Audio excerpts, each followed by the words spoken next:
Baie welkom aan elkeen van u by vanoggend se erediens. Dis die 13de Desember en die jaar staan aan einde se kant toe en ek kan sien mense is reg vir 'n breek. En die eksamens is natuurlik ook verby. Ek dink die kinders is baie dankbaar en so ook meeste van die ouers.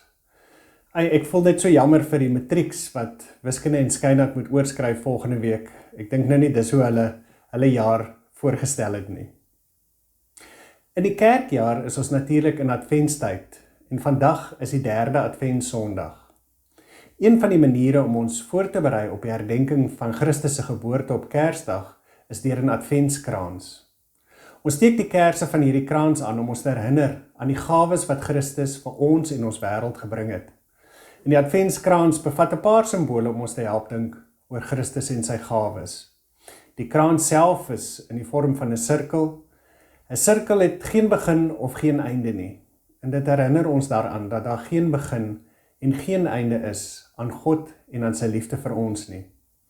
Die lig van die kersse herinner ons dat Jesus die lig vir die wêreld is.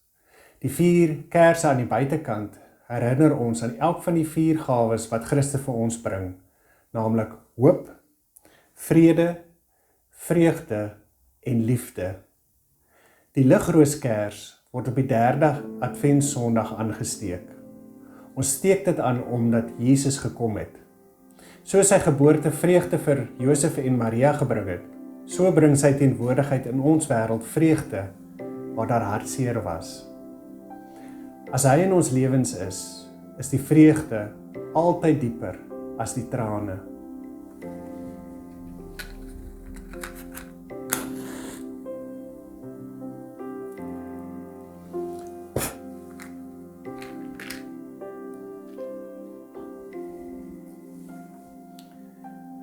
Kom o lig en verlig die duister in my.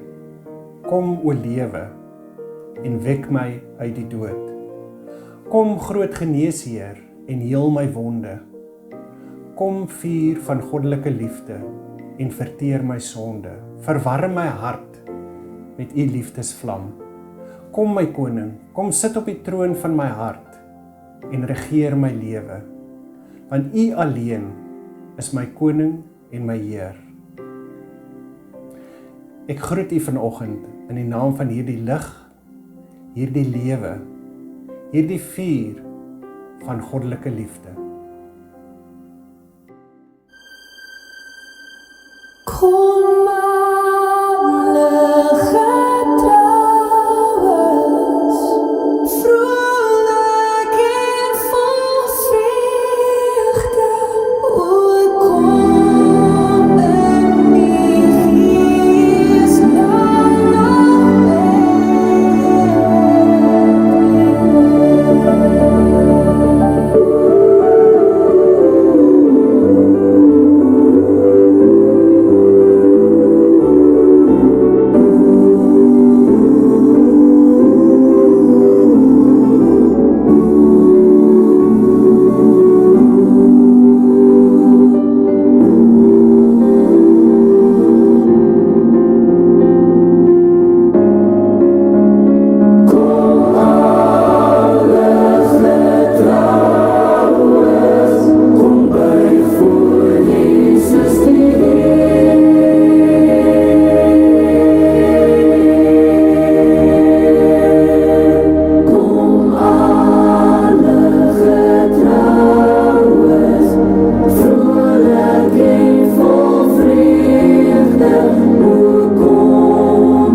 Ons skriflesing is vanoggend uit Jesaja 61 vers 1 tot 4 en 8 tot 11. Maar kom ons bid saam voor ons lees. Here, ons kom vanoggend voor U neerbuig in absolute afhanklikheid en met groot verwagting vir U stem. Here, ons as mens is maar net instrumente in U hande en wanneer ons U woord oopmaak, dan doen ons so in afwagting op U lering, U bemoediging, U liefde. Ons staan hier aan die einde van 'n jaar vol uitdagings, dalk hierdie jaar meer as ooit tevore. Here, die onsekerheid maak ons gespanne en ons sukkel om sin te maak van dit wat rondom ons gebeur. Here, dit is ook maklik om moedeloos te raak, om tou op te gooi, om op te hou droom oor 'n toekoms waar ons mekaar onvoorwaardelik liefhet. Here, ons word oorrompel deur mediaverslae op die TV en radio en internet, en 'n mens weet nie eers meer wat is waar en wat is onwaar nie. Maar deur dit alles weet ons die God wat ons dien, sy boodskap kan nooit vals nuus genoem word nie. Die liefde wat U vir hierdie wêreld het, kan deur geen mens ongedaan gemaak word nie. Elkeen van ons het vanoggend na U huis gekom om U te loof en prys, om deel te neem aan 'n erediens waar ons U naam groot maak. Seën ons saam wees vandag en so ook die woord wat ons vandag gaan lees. Amen.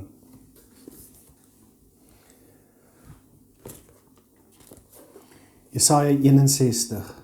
Die Gees van my Heer, die Here, is op my, omdat die Here my gesalf het. Hy het my gestuur om 'n goeie boodskap te bring aan magteloses, om die met gebroke harte se wonde te verbind, om die wat weggevoer is, se vrylating aan te kondig, en bevryding vir die wat geboei is, om die genadejaar van die Here aan te kondig, om God se dag van wraak, om almal wat rou te troos, om te voorsien vir hulle wat oor see onderhou, om vir hulle tulbande te gee, in plaas van stof, vreugdeolie in plaas van rou, klere vir lofprysing in plaas van 'n verslae gees. Hulle sal genoem word terebinte van geregtigheid, geplant deur die Here om hom te verheerlik. Hulle sal die oeroue pynhope herbou, die verwoeste plekke van vroeër weer oprig. Dorpe wat in pyn lê, wat geslagte lank verwoes is, sal hulle nuut maak. Ja, ek die Here het regverdigheid lief. Ek haat roof, veral saam met onreg. Ek sal hulle beloning aan hulle gee op grond van my trou, 'n ewige verbond sal ek met hulle sluit. Hulle nageslag sal bekend wees onder die nasies, hulle nakomelinge onder die volke. Almal wat hulle sien, sal hulle herken, dat hulle die geslag is, wat deur die Here geseën is. Ek verheug my grootliks in die Here, my hele wese juig oor my God, want hy het vir my klere van verlossing aangetrek, 'n mantel van geregtigheid het hy my omgehang, asof ek 'n bruidegom is, soos 'n priester met 'n tulband, soos 'n bruid met haar versierings. Ja, soos die grond sy plante voortbring, en 'n tuin sy saailinge laat uitspruit, so sal my Heer die Here geregtigheid en lof laat uitspruit voor al die nasies. Beloftes is 'n snaakse ding. Dit is maklik om beloftes te maak en nog makliker om te breek, maar dit is altyd moeilik om beloftes te hou. Dink maar aan 'n paar beloftes wat ons maak. Toe ons gedoop is, het ons ouers en ook onsself as ouers beloof om ons kinders te onderrig in hulle geloof. Die doopformulier sê, beloof julle om julle kinders volgens die Bybelse leer en belydenisskrifte van die kerk op te voed, vir hulle 'n voorbeeld in lewenswandel te wees, en om die gemeente toe te laat om julle as ouers hiermee te help. Dit is nogal nie 'n belofte om ligtelik op te neem nie, veral die gedeelte oor ons voorbeeld in lewenswandel. Na die dag ry ek en my dogter Tygervallei toe, en hier op die N1 net voor Tygervallei, draai sy na my toe en sy sê, papa, ek is nogal trots op jou. En ek kyk al verbaas en ek sê, ja? Sy sê toe vir my, ons is amper by Tygervallei, en jy het nog nie een keer vies geraak vir iemand in die verkeer nie. Wauw. Dit was nogal erg, dit het my nogal geruk. Is dit die voorbeeld in lewenswandel wat ek stel aan my kinders? As ons 'n werkskontrak of 'n aanstellingsbrief teken, dan beloof ons om ons werk tot die beste van ons vermoë te doen en die maatskappy beloof om ons daarvoor te vergoed. Met 'n huwelik beloof man en vrou om mekaar te ondersteun, lief te hê en te respekteer. Robert Frost het dit mooi saamgevat in sy gedig Stopping by the Woods on a Snowy Evening. In die graad 10s sal hierdie gedig herken, want ek sien hulle behandel dit tans in Engels. Dis 'n kort gediggie en hy gaan as volg. Whose woods these are, I think I know. His house is in the village though. You will not see me stopping here to watch his woods fill up with snow. My little horse must think it queer to stop without a farmhouse near, between the woods and frozen lake, the darkest evening of the year. He gives his harness bells a shake to ask if there is some mistake. The only other sounds the sweep of easy wind and downy flake. The woods are lovely, dark and deep, but I have promises to keep, and miles to go before I sleep, and miles to go before I sleep. Die gedig vertel van 'n perderyter op reis. Miskien het hy 'n pakkie by hom wat hy moet aflewer. Miskien is dit 'n belangrike posstuk wat hy moet aflewer. En hy sinspeel in die gedig oor hoeveel keer ons wens dat ons net vir 'n oomblik vry kan wees van al die verpligtinge of beloftes van die lewe. In Frost se gedig word hierdie vryheid voorgestel deur 'n reisiger wat een koue wintersnag in 'n woud tot stilstand kom. Net vir 'n oomblik geniet hierdie reisiger die absolute stilte van die woud, terwyl die sneeu saggies val en alles in die woud met 'n wit kombers bedek. Die reisiger wens hy kan net vir 'n tydjie daar bly om die absolute stilte en vrede te geniet, te vergeet van sy verpligtinge. Maar dan sê Frost in sy gedig, The woods are lovely, dark and deep, but I have promises to keep, and miles to go before I sleep, and miles to go before I sleep. En dit is hoe dit vir ons voel as ons beloftes maak. Want dit is soms moeilik om te hou by al die beloftes wat ons maak. Miskien is dit die rede hoekom so baie van ons beloftes verbreek. Ek dink vir al hierdie tyd van die jaar, dan begin ons moeg raak en wens dat ons net vry kan wees van al die beloftes wat ons gemaak het. Daar's natuurlik ander redes ook. Machiavelli het geskryf, The promise given was a necessity of the past. The word broken is a necessity of the present. Miskien het mense beloftes gemaak om iets te kry wat hulle wou hê. Maar nou dat hulle dit het, voel hulle nie meer genoop om hulle beloftes na te kom nie. Of dalk was hulle regtig van plan om hulle beloftes na te kom, maar nou het hulle situasie so verander en hulle besef dat indien hulle hulle belofte gaan nakom, gaan dit tot hulle nadeel wees. Miskien sal dit selfs tot hulle voordeel wees, indien hulle beloftes breek. So hulle breek dit. Dit is ook aklig as iemand 'n belofte verbreek wat hulle teenoor jou gemaak het. 'n Voorbeeld waarmee ons almal onsself kan vereenselwig, is seker die customer query boek by die winkels. As jy iets gaan soek by die winkel wat hulle nie het nie en hulle sê hulle gaan dit vir jou bestel. Meeste winkels het mos so 'n swart boek wat hulle gebruik om kliënte se versoeke in te skryf. Altyd met die belofte dat hulle jou sal skakel sodra die item opgedaag het. Natuurlik. Daai boek is soos 'n donker gat. Ek weet sommer al van die begin af dat niemand my ooit gaan terugskakel nie. Die beste is natuurlik as hulle sommer so tilslippie uittrek en sê jy moet jou besonderhede daarop neerskryf. Ek dink nie daardie belofte is die papier werd waarop dit neergeskryf word nie. Kerstyd is feestyd, geskenketyd, gesinstyd. As kind was ou Kersaand die tyd van wanneer ons presente uitgedeel het. En ek onthou vandag nog die groot opgewondenheid. Vir my was die volgende oggend natuurlik die heel beste, want jy word wakker en jy kyk na jou geskenk en jy dink, ja, dit is waar, ek het dit regtig gekry en is nog steeds hier. En vir die meeste van ons is dit 'n tyd om 'n bietjie terug te sit en te vergeet van alles wat verkeerd is. Te vergeet van ons verpligtinge en die beloftes wat ons gemaak het. Te vergeet van 'n jaar wat soms gevoel het of dit net nie einde kry nie. 'n Jaar gevul met onsekerhede, frustrasies en bekommernisse. Terselfdertyd sê statistieke dat die selfmoordsyfer met Kersfees die hoogte inskiep. Mense met depressie word in die Kerstyd verder afgedruk, die dieptes in. Persone wat 'n geliefde aan die dood afgestaan het, ervaar dat hulle verlange met Kerstyd ondraaglik raak. Dit is asof sulke mense so stikkend is, dat hulle self nie kan vereenselwig met die vrolikheid nie. Hulle voel uitgesluit. Nou, iets soortgelyk het gebeur met die gemeente in Jerusalem vir wie die boodskap van Jesaja 61 gepreek is. Hulle het geleef in die tyd na ballingskap, toe die volk teruggekom het na Sion. Nou, daar is sulke mooi beloftes aan hulle gemaak. Hulle het met soveel verwagtings en feesvierings teruggekom. Maar daar was 'n wêreldse verskil tussen die beloftes wat gemaak is en die werklikheid wat hulle teëgekom het. Die land was verwoes. Die stede was niks meer as puinhope nie. Ek dink sommer aan Sirië en die oorlog wat tans daar heers tussen die regering en die rebelle. Inwoners het gevlug uit stede met pragtige groen lanings, bome en markte waar mense handel gedryf het en genoeg verdien het om vir hulle families te sorg. En op die foto's kan jy sien wat die mense agtergelos het toe hulle gevlug het na vlugtelingkampe en waarheen hulle teruggekeer het. Hope en hope rommel en geen kans om 'n bestaan te maak nie. Boonop was die landbouomstandighede in Sion haglik na die terugkeer uit ballingskap.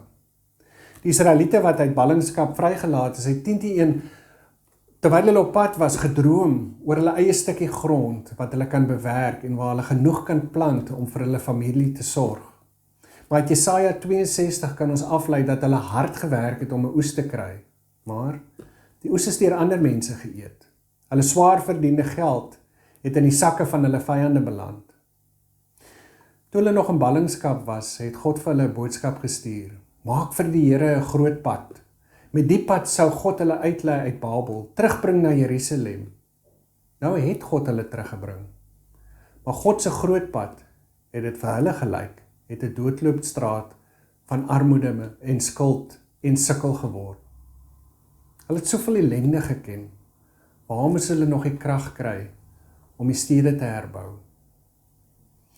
Daarom praat die profeet van hulle as die mense in nood, as die moedeloses. In die ou vertaling was moedeloses gebrokenes van hart genoem. 'n begrip wat ons meermale in die psalms ook kry. 'n gebrokene van hart is iemand wat oorweldig is deur die een of ander lewenskrisis. Hy het eenvoudig nie meer die krag om dit te hanteer nie. So iemand beleef ook sy krisis veral as 'n geloofskrisis. Hy voel deur God in die steek gelaat. Hy voel God het nie woord gehou nie. God het beloftes gemaak wat nie waar geword het nie. Dit laat mense ook dink aan die uittog uit Egipte waar die Israeliete swaar gekry het in die woestyn en toe ook op 'n punt gekom het waar hulle vir Moses sê dat hulle eintlik terugverlang na Egipte. Hulle was slawe, ja, maar ten minste was hulle nie honger of dors nie. Dit was Israel na die ballingskap.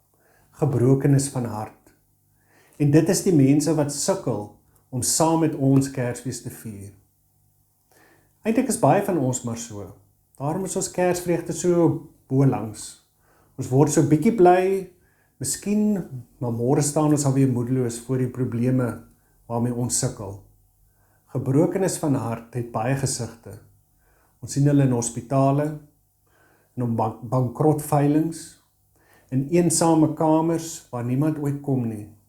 En ons sien hulle by raserige kantoorpartytjies, besig om hulle sorge te probeer vergeet.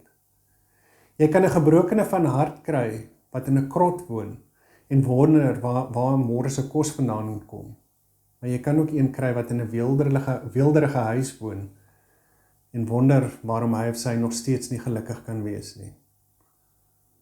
Ons het dikwels nie baie te sê vir hierdie gebrokenis van hart nie. Ons het dan nie eens raad vir onsself wanneer ons in 'n krisis beland nie. Maar God verstaan sulke mense. In Psalm 51 staan: 'n gebroke en verslae hart sal U, o God, nie verag nie. In Psalm 147 staan daar: hy genees die gebrokenis van hart. Daarom stuur God sy profeet met hierdie preek vir die gemeente in Jerusalem. 'n blye boodskap aan mense in nood, 'n trooswoord aan die mense wie se harte gebreek is. Hy sê, ek is by julle. Ek sal 'n verskil maak aan julle nood. As jy moedeloos, dan het ek gekom om jou op te beur. Word jy gevange gehou deur jou denke of een of ander verslawing, dan het ek gekom om jou vry te laat. Ervaar jy hartseer, dan het ek gekom om dit in vreugde te verander. Eeue later sou Jesus natuurlik kom, die Seun van God. In Lukas 4 lees ons die volgende.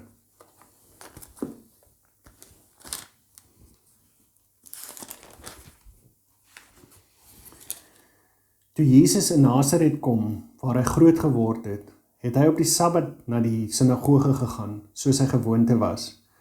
Toe hy opstaan om voor te lees, is die boekrol van die profeet Jesaja vir hom aangegee, en hy het dit oopgerol en die plek gevind waar hy geskryf staan.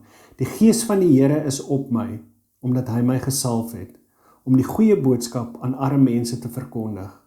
Hy het my gestuur om vir gevangenes aan te kondig dat hulle vrygelaat sal word, en vir blindes dat hulle weer sal sien, om onderdruktes te bevry en om die genadejaar van die Here aan te kondig. Hierna het Jesus die boekrol opgerol, dit aan die amptenaar teruggegee en gaan sit. Almal in die sinagoge se oë was stip op hom gerig. Toe het hy met hulle begin praat. Hierdie gedeelte uit die skrif is vandag vervul, terwyl julle daarna geluister het. Jesaja 61 word Jesus se roepingsteks, want hy het gekom om gebrokenes van hart te kom genees. Daarom het hulle na hom gestroom, die verwerpte en die arme, die sieke en die onreine, die slegte en die versteurde. Nooit het Jesus hulle weggewys nie. In Matteus 9 lees ons hoe Jesus elke siekte en kwaal gesond gemaak het. En dan staan daar, toe Jesus die menigte gesien het, het hy hulle innig jammer gekry, want hulle was moeg en hulpeloos so skape wat nie 'n wagter het nie. Dit is hoe Jesus kyk na die mense. Dis hoe God na ons kyk. Die skares mense wat loop, moedeloos en moeg, omdat hulle lewens nie sin maak nie en hulle geen vreugde ervaar nie. God is bewoe oor sy mense, en dit is die bewoe God wat praat in Jesaja 61, wat mens geword het in Jesus van Nasaret. Ons moet goed hoor hoe hierdie God praat. Dikwels as ons te doen het met 'n gebrokene van hart, iemand wat oorweldig is deur 'n krisis, het ons niks beters om te sê nie as, jy moet maar vasbyt, jy moet dit maar aanvaar. Wat sê ons eintlik daarmee? Ons sê dat haar krisis sonder einde is, dat dit niks dit kan verander nie. Sy moet maar 'n kop buig en dit gelate aanvaar. Dit is nie wat God sê nie. Dis ook nie wat Jesus kom sê het nie. As daar een ding is wat Kersfees vir ons sê, en wat die kruis op Golgotha nog duideliker sê, dan is dit, God berus nie. God aanvaar nie, dat ons harte gebreek moet wees, dat ons platgeslaan moet word deur die lewe nie. God genees die stikkende hart. Hy tel die platgeslaane mens weer op. In vers 1 van Jesaja 61 sê, hy het my gestuur om die wat moedeloos is op te beur, om vir die gevangenes vrylating aan te kondig, vryheid vir die wat opgesluit is. Die hartseer ding van 'n gebroke mens is dat hy of sy nie meer kan droom en hoop nie. Dit is waar van Israel ook. Waarom kon hulle nie die stede herbou nie? Dit was nie omdat hulle nie stene en klei gehad het nie. Dit was nie omdat hulle nie die vermoë gehad het nie. Dit was om een rede, en om een rede alleen. Hulle het ophou droom. Hulle het ophou hoop. Hulle het teruggekom na Jerusalem toe, met die hoopvolle droom, ons gaan die Godstad herbou. Dit was 'n goeie droom, want dit was wat God wou hê. Dit was God se droom. Maar toe kom sit hierdie mense tussen die pynhope en swart gebrande huise en die werklikheid oorweldig die droom en vernietig hulle hoop. Omdat hulle nie kon droom nie, kon hulle ook nie bou nie. En omdat hulle nie gebou het nie, het die droom al hoe meer onwerklik begin lyk. Hoe droom ek as my lewensmaat van 40 jaar as ek haar verloor het? Hoe droom ek as ek 'n aggressiewe kanker het, wat by my gediagnoseer word? Hoe droom ek as ek my werk verloor het? Hoe droom ek as ek in 'n informele nedersetting woon, waar ek nie lopende water of 'n toilet of elektrisiteit het nie? As ek nie eers weet waar die volgende maaltyd vandaan gaan kom nie? Waar my kinders my aankyk met soveel verwagting en ek maar net weer by my beloftes aan hulle moet verbreek. God het egter nie ophou droom nie. Daarom het God vir hulle vertel wat hy gaan doen. God het gesê, julle sal weer bou. As hulle maar net weer saam met God wou droom, dan sou hulle Jerusalem weer in stad kon maak.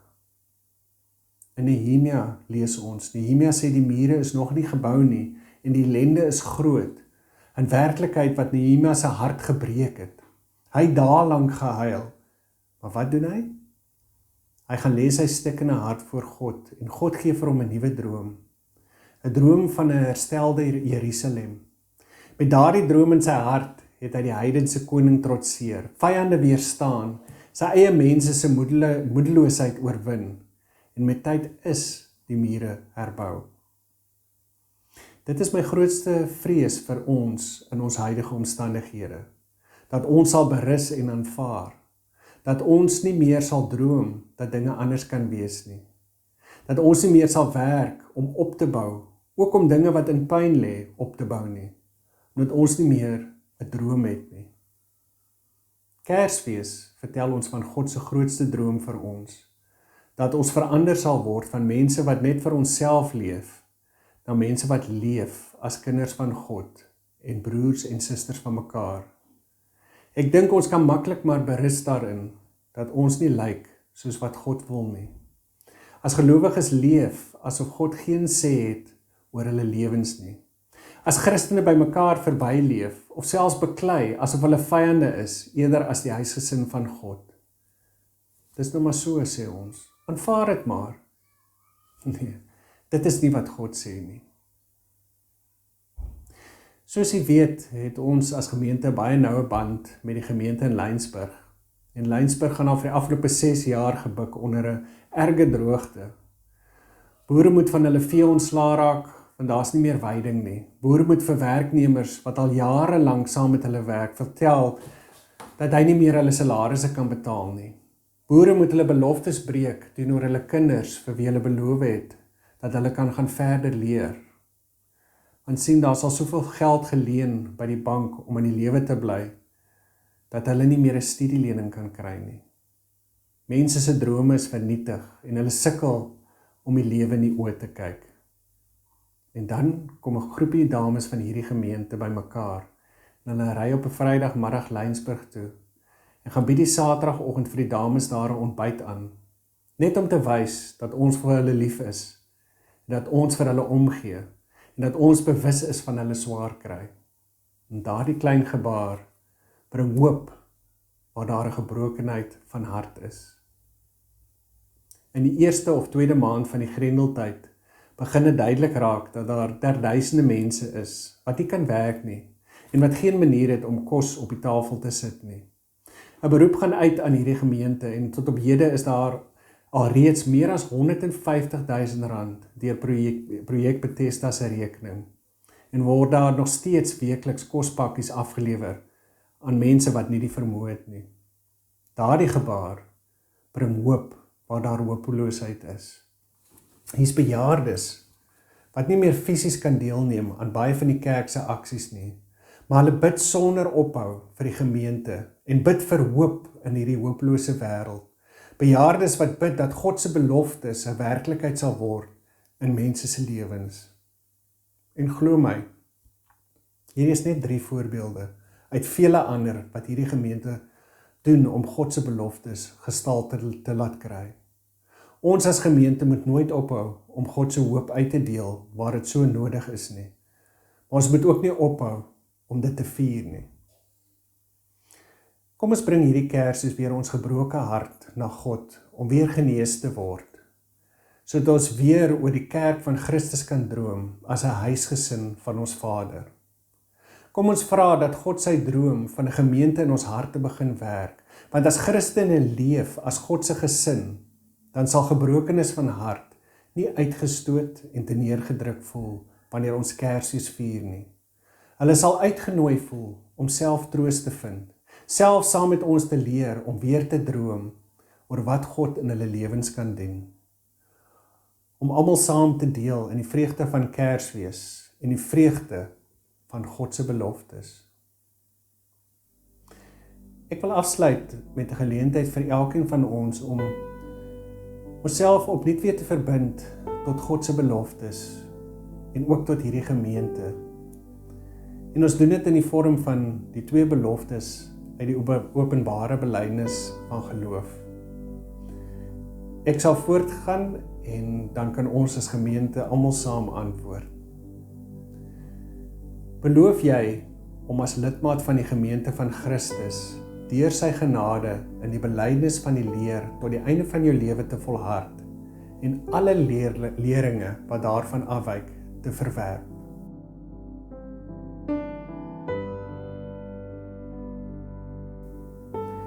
Bely jy dat die Here Jesus Christus jou persoonlike verlosser is en dat jy hom liefhet?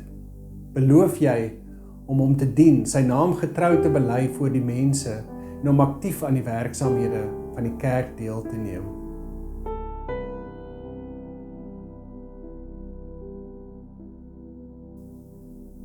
Kom ons bid saam.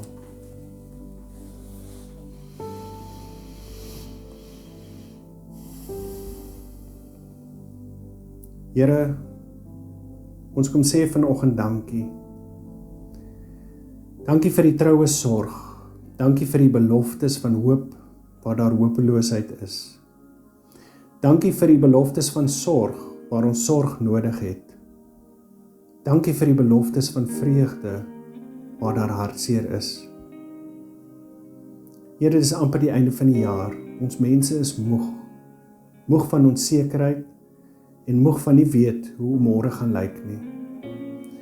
Ons kom bely vanoggend, Here, dat ons gemeente self probeer om kop bo water te hou en self probeer om dinge te maak werk, in plaas daarvan om na U te kom vir leiding. Vergewe ons daarvoor. Ons bid vanoggend vir elke persoon op ons gebedslys. Mense wat in hospitale lê, in afsondering, waar hulle nie eers die troos van familie kan ervaar nie. Ons bid vir mense wie se toekoms onseker is, omdat hulle werk bedreig word, of mense wat selfs hulle werk verloor het.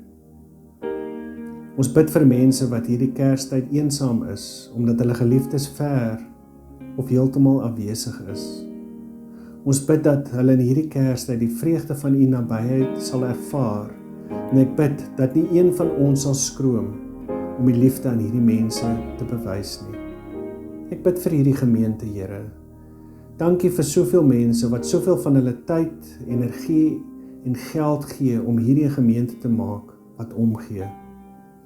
Ons dankie, Here, dat U vir hierdie gemeente gesorg het in die afgelope jaar, geestelik, maar ook finansiëel.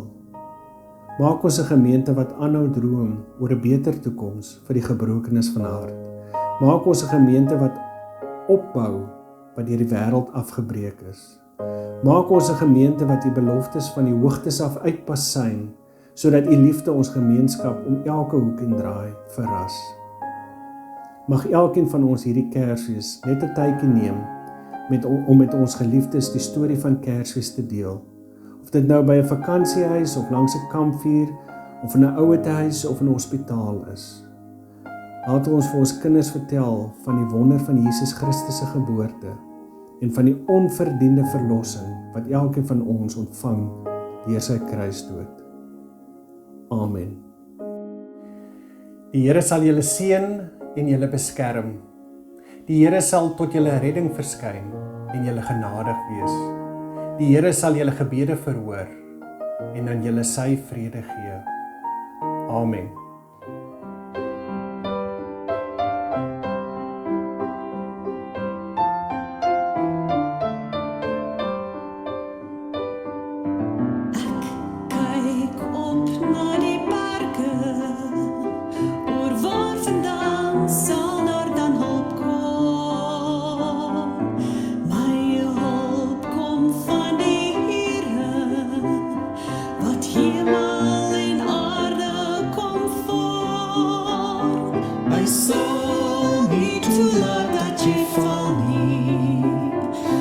sal nie toelaat dat jy swyg, want hy slymer of hy slaap nie. Hy laat jou ewig wandel in die lig, hy laat jou ewig wandel in die lig. Bedags sal die son jou nie steek nie, en snags die maan jou nie bedreig. Hy sal jou ingaan en jou uitgaan, beveilig, beskerm vir altyd. Hy sal nie toelaat dat jy val nie, hy sal nie toelaat dat jy swig, want hy slymer of hy slaap nie.